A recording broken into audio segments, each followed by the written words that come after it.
Sa pinagsama-samang puwersa ng News 5, Signal, One News, 1PH, Radyo 5, Philippine Star, Filipino Star ngayon, The Freeman, Business World, PLDT at Smart, wala na tayong nakalimutan ha.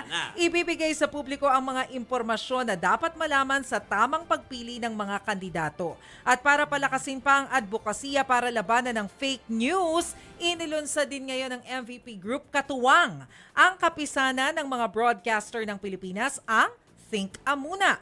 Ang Think Amuna ay isang inisyatibo na turuan ng mga botante at mga mamamayan na maging mas makilatis sa pagtukoy ng tama sa maling impormasyon. Dagdagan ko lang kung bakit sabi ko kasi malawak sa kamalaki just give you an idea kasi parang ilan lang yung nasa likod nila MVP, di ba? Pero isipin nyo, sa Diaryo, Philippine Star, ang dami niyang marami siyang ibang mga edition at saka marami siyang ibang mga ito yung Filipino Star ngayon kanila din so ganun kalawak lalo na sa TV.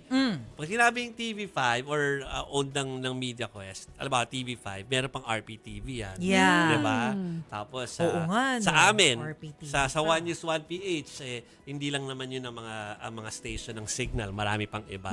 So ganun talaga kalawak yung reach, lalo na yung Freeman din na nationwide din. So basta, susubukan namin kayong abutin lahat. Nasaan man kayo. Abot na abot yan. Okay. Sigurado yan. Kahit anong platform. Yes. Available yan Kahit para sa inyo. international, oo.